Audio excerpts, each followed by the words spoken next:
things I found was mental illness. There's a lot of people going into prison that have, this talks about right here, in federal prison, 61% of women and 44% of men have some kind of mental condition going into prison.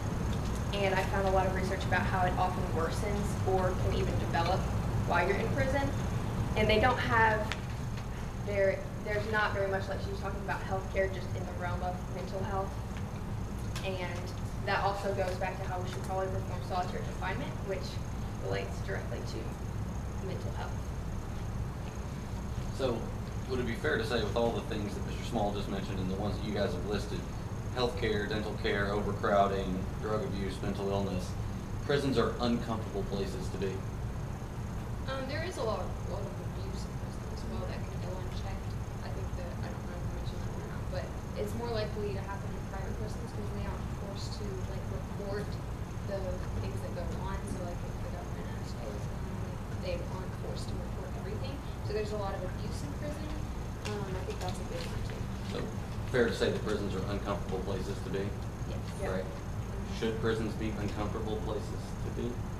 I guess there's a line between uncomfortable and cruelty, which goes back to the 8th Amendment. Okay. What's the 8th Amendment? You can't have cruel or unusual punishment. Okay. But that's very vague, and it changes throughout time. I mean, I know the U.S. specifically won't ratify this, but I know multiple countries have some type of overseeing organization in their prison systems.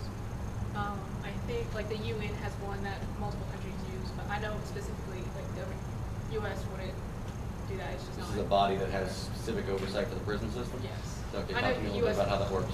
would not specifically ratify, like these organizations have the right to do random checks within prisons to check the conditions, check if everything is up to standard, etc. But I think for the U.S. specifically, it's more about accountability, like letting the public know what's going on, especially in private prisons because we don't get many statistics. It was really hard to find statistics on private prisons. So I think it's about letting the media and especially with the internet stuff know what's going on, and so then we can address it through activism and voting, etc. I think the goal of like prison reform isn't to make prisons nicer, because like if you're in prison, it's gonna be uncomfortable because you're taken away from prison. yeah, you're taken away from your home and you're in a cell and you're locked up and like that's you committed a crime, you know.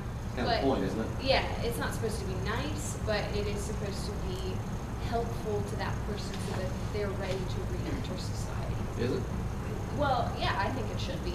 I think rehabilitation should be a really big part of like that's we focus a lot on retribution and not a lot on rehabilitation. So when that person gets released, they just commit more crimes, and that causes us more problems. I would argue that the first and foremost is punishment. I mean, you're being punished for doing it. You did something wrong, you got a time out, right?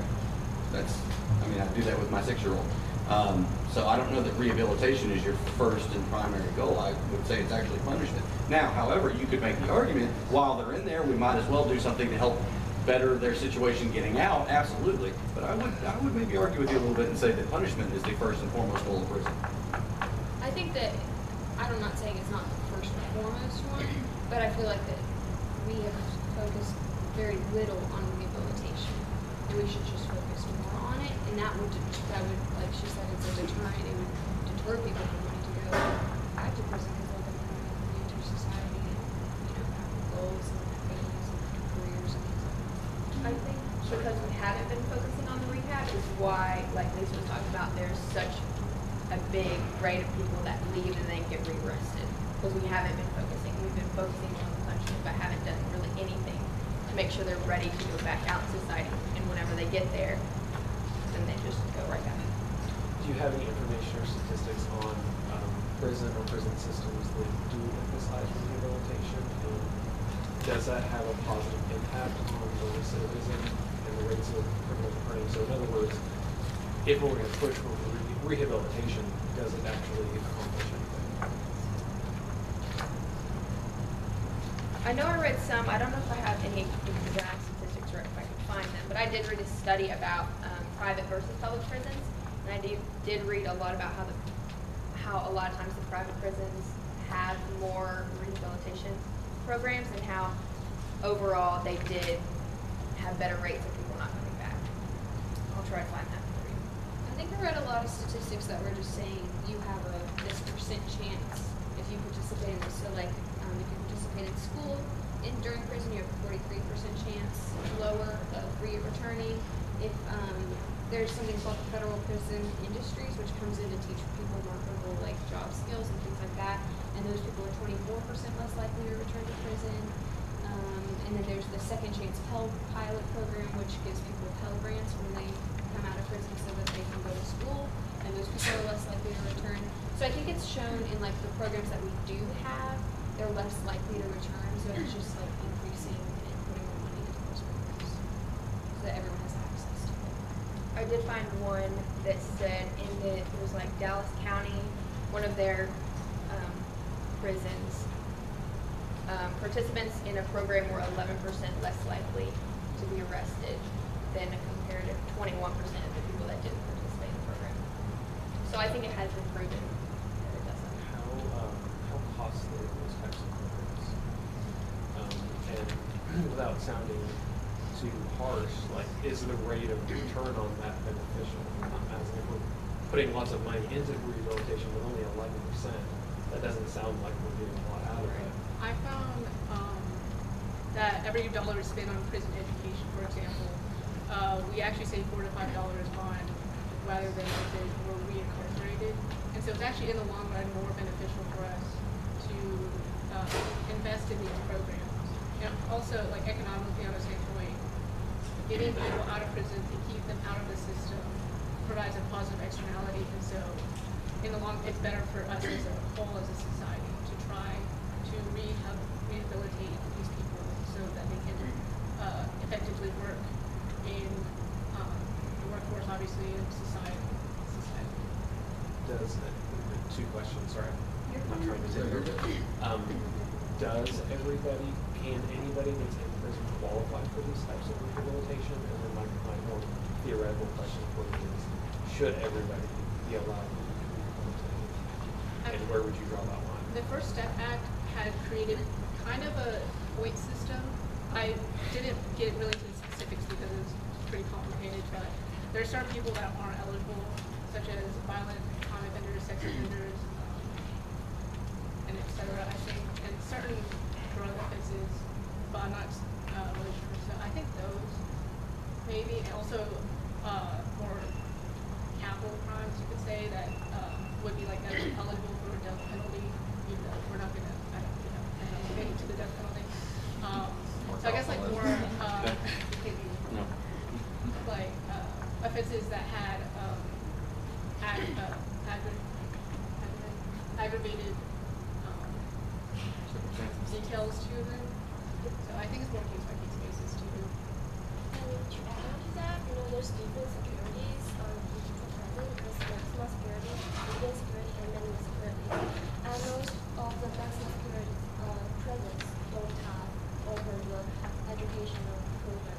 So I think that's the issue. And I think in the future, more prisons should offer other programs. Did you all, during your research, look at the differences perhaps in like, you hear a lot now about the white collar crime and kind of the country club prisons that some of these, like the Martha Stewarts of the world, who they go to prison and they're in a private cell and they have cable TV and exercise time or whatever. Did you all look at the differences maybe of socioeconomic backgrounds and different types of sentencing people receive based on their socioeconomic background? I think I look more into like the racial disparities rather than the socioeconomic disparities, but You can share those. okay. So there's a series of calculations that involve the crime and a person's criminal history to reach like a recommended sentence. And so white offenders who get a certain recommended sentence end up getting shorter sentences than black offenders who get the same recommendation. So it's just showing over time that black offenders get a larger sentence even though they get the same recommended sentence. And the disparity has grown since 2005. People of color make up 37% of the U.S. population, but 67% of the prison population. And they're 2/3 of the life sentence population. So. I did find one article that was about kind of how money affects sentences. And they brought up a few people in there. One of them was Brock Turner. I feel like all of us know who he is. And he went to Stanford, which is kind of a pricey school, and he only got, it was like 6 months for rape. And when, I don't know what the maximum, it's like 14 years is what he could have gotten, but they chose 6 months instead. And I think he could also get on probation after 3 months if he behaved well. And then there was another one that was in 2013 where a wealthy 16-year-old was drunk driving and killed 4 people, and he only was sentenced to 10 years of probation instead of going to jail at all. So yeah, it is, and a lot of times that doesn't necessarily have to do with like this person has more money, this person doesn't. Let's just, you know, give this person the heavier sentence. It often has to do with like lawyers and them hiring better lawyers. Stole that right from you. I was about to say, it's just because they have better lawyers, right? Right. They can argue a little bit better. Yeah. So, and that has some to do with it. Probably some still has to do with just like how it is unequal, but a lot of it does have to do with just a bunch of aspects. And in the research that you cited, a lot of it was along ethnicity lines. Could you also say that some of it could be geographical? I mean, do people who get sentenced for something in California, do they typically get a harsher sentence than somebody in Texas? Or if that same offense happened in New York or Vermont or wherever, do they tend to get harder sentences? I mean, is there a geographic piece to this as well? I didn't find anything like talking about there being a geographic sense to it. I don't know. Any of you other ladies, did you see anything that says, hey, if you live in Texas, they're going to throw the book at you, but if you live in Vermont, they're going to be a little more lenient? I didn't find any evidence of that. Do states vary on their punishments based on the crimes? So, for example, murder or something like that can potentially receive a different sentence in Texas and California. Great. I didn't find anything on that. I would assume that there probably could be different. I think. I'm sure there's slight differences Yeah. based on like states deciding kind of state laws. I know specifically with capital punishment, each state has different, like,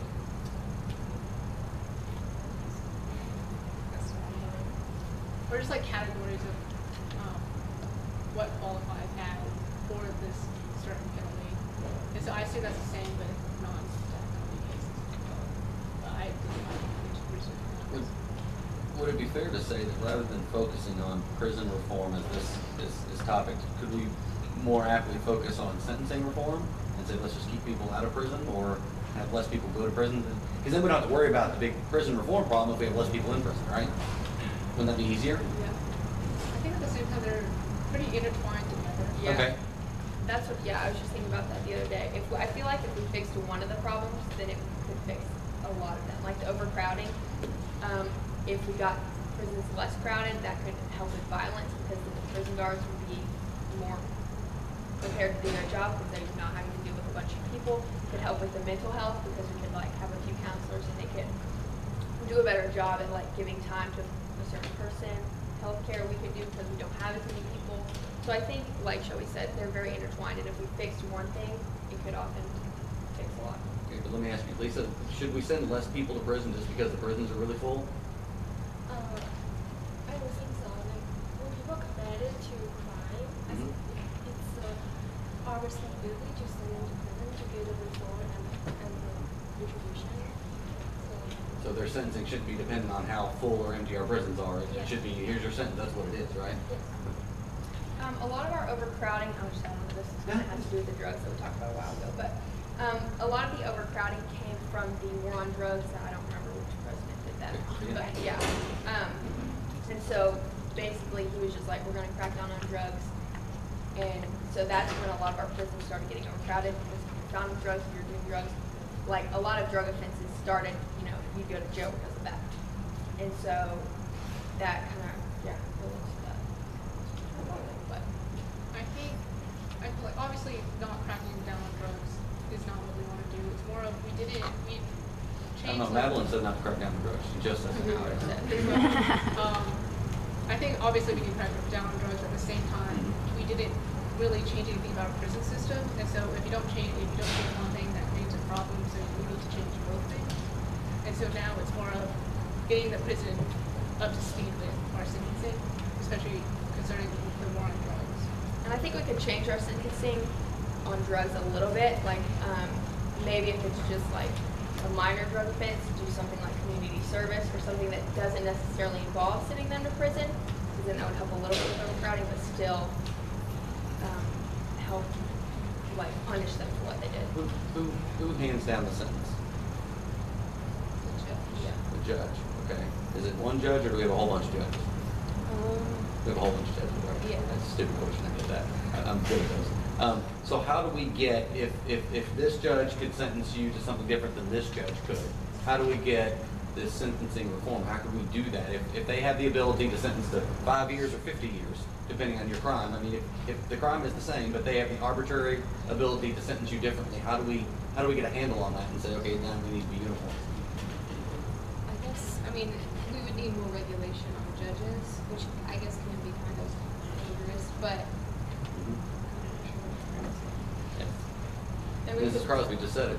Say it again. It's the luck of the draw and what judge you draw for your case. And we deal with it every day. It just depends on what judge you get. And sometimes you get some judges and you're like, thank goodness. And then other times you're like, oh my goodness. A lot like who's on your speech panel. You know, Yeah. you're like, oh my goodness. I guess that's where the appeal process kind of comes in, and so where that legally you could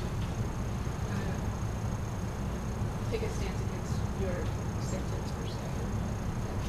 You all mentioned a lot of programs like the programs with rehabilitation with drugs. And did you look at anything like with faith-based programs and how effective those were within the prison system and how it affects reentry for people who might participate in some of the faith programs within the prison system? I think first and foremost, we need to, obviously in a Christian school, we're a little biased, but we should allow, We're a lot biased. I think we should kind of emphasize that it can be any religion that can go into a prison, but at the same time, we can't force the prisoners to go to those meetings. So just to keep the separation between church and state. My question was, did you find any statistics of people who participated, whether it was I mean, it would have to be voluntary. Did you see anything that that was effective with them regarding faith-based programs and their statistics as far as reentry go, or recommitting crimes? If you didn't, you didn't. I was just curious. Do you feel like prisons would be positive towards a faith-based program being available in their prison, or do you think they would be hostile towards that? Do you feel like they would feel like having some faith-based rehabilitation program offered in the prison, especially if it's at no cost to them? Say a church wanted to come in, or an organization wanted to come in and sponsor a faith-based program to help rehabilitate prisoners. Do you feel like the prison system would be inclined towards that, or do you think they would be hostile towards that? I think that if it helps, like, if it makes their prisons more safe, if it makes them less overcrowded, if it, like, lowers reentry, then I don't see why they would be hostile towards it. I do too, especially if it's like a no cost. It kind of gives the prison a rehab system and doesn't cost them anything. So I think that would be just to benefit them. So I mean, I think that we've discussed the problems and issues. What's the solution? What is your fix after having read all of these issues that we have in the prison system? What can be done about it? What should be done about it? I think we have to implement more programs to the prisoners, such as cognitive behavior therapy and habit-based programs, and some occupational skills and training to the prisoners, so they can have less barriers when they are reentry to the society. So they might find a job easier, and they can get involved into the community. So I think that should be. I think we probably need to look at our sentencing a little bit, especially when it comes to like the drug offenses, see if there's anything that we could do to cut down on the overcrowding problem, but that still punishes the person for what they did.